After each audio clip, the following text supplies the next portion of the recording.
നമസ്കാരം.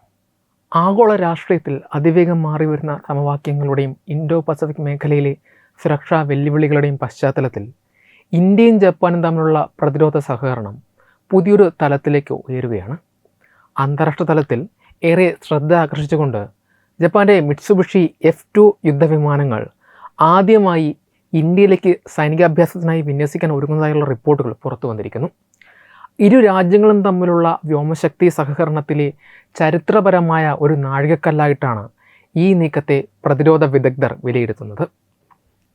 ജപ്പാൻ പ്രധാനമന്ത്രി Shinjiro കൊയ്മിയുടെ India സന്ദർശനത്തിന് മുന്നോടിയായി വരുന്ന ഈ സംഭവ വികാസം ഇരു രാജ്യങ്ങളും തമ്മിലുള്ള തന്ത്രപരമായ പങ്കാളിത്തം കൂടുതൽ ദൃഢമാകുന്നതിൻ്റെ വ്യക്തമായ സൂചനയാണ് നൽകുന്നത്.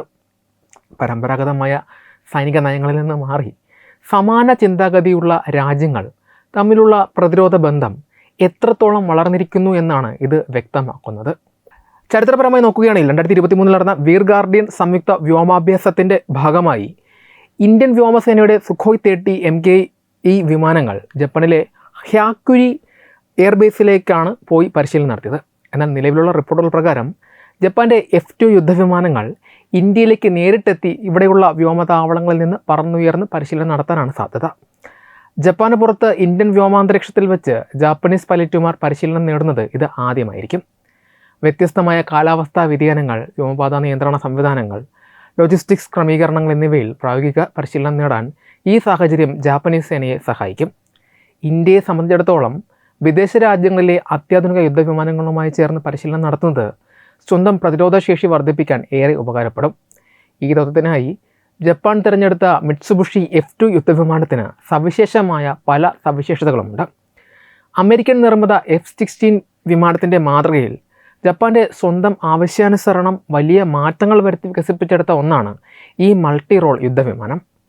വലിയ ചിറകുകൾ, ജപ്പാൻ തദ്ദേശീയമായി വികസിപ്പിച്ചെടുത്ത ഏവിയോണിക്സ്, ആധുനിക റഡാർ സംവിധാനങ്ങൾ എന്നിവ ഈ വിമാനത്തെ മറ്റ് സാധാരണ F-16 വകഭേദങ്ങളിൽ നിന്ന് തികച്ചും വ്യത്യസ്തമാക്കുന്നു. വ്യത്യസ്തമായ റഡാർ സവിശേഷതകളും ഇലക്ട്രോണിക് യുദ്ധമുറകളും കൈകാര്യം ചെയ്യുന്ന ഇത്തരം വിമാനങ്ങൾക്കൊപ്പം ഇന്ത്യൻ പൈലറ്റുമാർക്ക് പരിശീലനം നടത്താൻ സാധിക്കുന്നത് വ്യോമസേനയുടെ ഡിസിമിലർ എയർ കോമ്പാക്ട് ശേഷി വർദ്ധിപ്പിക്കാൻ സഹായിക്കും. റഷ്യൻ നിർമ്മിത സുഖോയ് വിമാനങ്ങളും ഫ്രഞ്ച് റഫാലുകളും തദ്ദേശീയ തേജസ് ഫൈറ്ററുകളും അടങ്ങിയ വൈവിധ്യമാർന്ന ഫ്ലീറ്റുള്ള ഇന്ത്യൻ വ്യോമസേനയ്ക്ക് ജപ്പാൻ്റെ F2 വിമാനങ്ങളുമായുള്ള ആശയവിനിമയം വലിയൊരു അനുഭവ സമ്പത്തായിരിക്കും. അതേസമയം ഇന്ത്യ ജപ്പാൻ പ്രതിരോധ സഹകരണത്തെ എപ്പോഴും സംശയത്തോടെയും തന്ത്രപരമായ കണ്ണിലൂടെയുമാണ് ചൈനീസ് മാധ്യമങ്ങളും അധികാരികളും നോക്കിക്കാണുന്നത്. ചൈനയുടെ ഗ്ലോബൽ ടൈംസ് പോലെയുള്ള മാധ്യമങ്ങൾ ഈ സൈനിക നീക്കത്തെ തങ്ങളുടെ രാജ്യത്തിനെതിരെയുള്ള സഖ്യമായി ചിത്രീകരിക്കാൻ ശ്രമിക്കുന്നുണ്ട്. ഇൻഡോ പസഫിക് മേഖലയിലെ തന്ത്രപരമായ മത്സരങ്ങളുടെ പശ്ചാത്തലത്തിൽ ജപ്പാനും ഇന്ത്യയും തമ്മിലുള്ള സൈനിക ഏകോപനം തങ്ങളെ ലക്ഷ്യം വെച്ചിട്ടുള്ളതാണെന്ന് ചൈനീസ് നിരീക്ഷകരുടെ വാദം. എന്നാൽ ഇന്ത്യയുടെ വിദേശ നയം എപ്പോഴും സ്വതന്ത്രമായ നിലപാടുകളിൽ അടിയുറച്ചിട്ടുള്ളതാണ്. ഏതെങ്കിലും പ്രത്യേക രാജ്യത്തെ ലക്ഷ്യമിട്ടല്ല, മറിച്ച് സ്വന്തം രാജ്യത്തിൻ്റെ പ്രതിരോധ ശേഷി വർദ്ധിപ്പിക്കുന്നതിനും പരസ്പര സഹകരണം മെച്ചപ്പെടുത്തുന്നതിനുമായിട്ടാണ് ഇന്ത്യ ഇത്തരം പങ്കാളിത്തങ്ങളിൽ ഏർപ്പെടുന്നത്. ക്വാഡ് സഖ്യത്തിലെ അംഗങ്ങളായ ഇന്ത്യയും ജപ്പാനും സമുദ്രമേഖലയിലും കരയിലും വ്യോമതലത്തിലും തങ്ങളുടെ സഹകരണം നിരന്തരം വിപുലീകരിച്ചു വരികയാണ്. ചുരുക്കത്തിൽ ജപ്പാൻ്റെ F2 യുദ്ധവിമാനങ്ങളുടെ സാധ്യതയുള്ള ഇന്ത്യ സന്ദർശനം ഇരു രാജ്യങ്ങളുടെയും പ്രതിരോധ ചരിത്രത്തിലെ ഒരു പുതിയ അധ്യായമായി മാറുക തന്നെ ചെയ്യും. ഔദ്യോഗികമായ സൈനിക സഖ്യങ്ങളിൽ ഒതുങ്ങാതെ പരസ്പര വിശ്വാസത്തിൻ്റെയും പ്രായോഗിക പരിശീലനത്തിൻ്റെയും അടിസ്ഥാനത്തിലാണ് ഇന്ത്യ വിദേശ രാജ്യങ്ങളുമായുള്ള പ്രതിരോധ ബന്ധങ്ങൾ മുന്നോട്ട് കൊണ്ടുപോകുന്നത്. ആഗോളതലത്തിലെ സുരക്ഷാ വെല്ലുവിളികളെ ഫലപ്രദമായി നേരിടാനും സ്വന്തം വ്യോമസേനയെ കൂടുതൽ ആധുനികവൽക്കരിക്കാനും ഇത്തരം സംയുക്ത പരിശീലനങ്ങൾ ഇന്ത്യയെ സഹായിക്കും. മാറുന്ന ലോക രാഷ്ട്രീയ സാഹചര്യത്തിൽ ഇന്ത്യയും ജപ്പാനും തമ്മിലുള്ള ഈ തന്ത്രപരമായ അടുപ്പം ഏഷ്യൻ മേഖലയിലെ സമാധാനവും സുസ്ഥിരതയും ഉറപ്പാക്കുന്നതിൽ നിർണായക പങ്കാണ് വഹിക്കുന്നത്. ഈ സൈനിക നീക്കം പാകിസ്ഥാന് മേൽ എത്തരത്തിലാണ് സ്വാധീനം ചെലുത്തുന്നത് എന്ന് പരിശോധിക്കുമ്പോൾ പ്രധാനമായും സാങ്കേതികപരമായ മുൻതൂക്ക നഷ്ടമാണ് എടുത്തു പറയേണ്ടത്. ചൈനയുമായുള്ള ദീർഘകാല സഖ്യത്തിലൂടെയും അവർ നൽകുന്ന പ്രതിരോധ സഹായങ്ങളിലൂടെയും ഇന്ത്യക്കെതിരെ ഒരു സൈനിക സന്തുലനം നിലനിർത്താൻ പാകിസ്ഥാൻ നിരന്തരം ശ്രമിക്കാറുണ്ട്.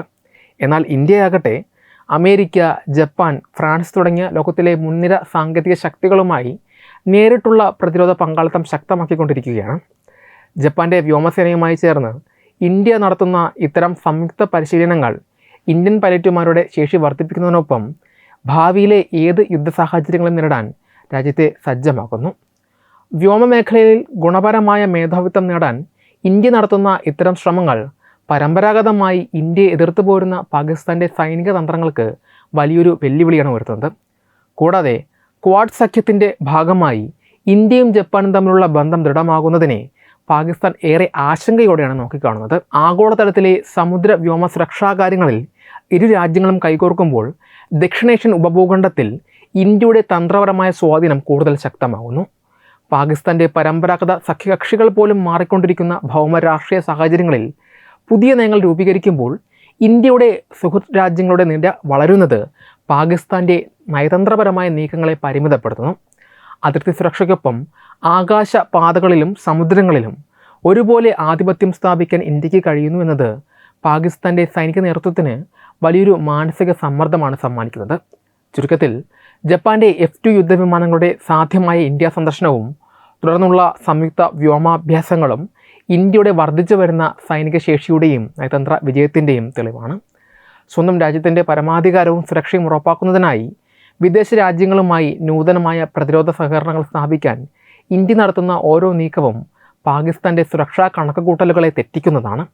സാങ്കേതികമായി ഏറെ മുന്നിലുള്ള രാഷ്ട്രങ്ങളുമായി ഇന്ത്യ നടത്തുന്ന ഇത്തരം കൂട്ടായ്മകൾ ദക്ഷിണേഷ്യൻ മേഖലയിലെ സമാധാനവും സുസ്ഥിരതയും നിലനിർത്തുന്നതിൽ നിർണായക പങ്കാണ് വഹിക്കുന്നത്. ഏത് വെല്ലുവിളികളെയും നേരിടാൻ ഇന്ത്യൻ പ്രതിരോധ സേന പൂർണ്ണ സജ്ജമാണെന്ന ശക്തമായ സന്ദേശമാണ് ഈ സംഭവവികാസങ്ങൾ ലോകത്തിന് നൽകുന്നത്. ഈ വാർത്തയെക്കുറിച്ചുള്ള നിങ്ങളുടെ അഭിപ്രായങ്ങൾ കമൻറ്റുകളായി രേഖപ്പെടുത്തുക. വീഡിയോ ഇഷ്ടമായി ലൈക്ക് ചെയ്യുക, ഷെയർ ചെയ്യുക. കൂടുതൽ വാർത്തകൾക്കായി ഞങ്ങളുടെ ചാനൽ സബ്സ്ക്രൈബ് ചെയ്യുക. Web desk Tathwamayi news.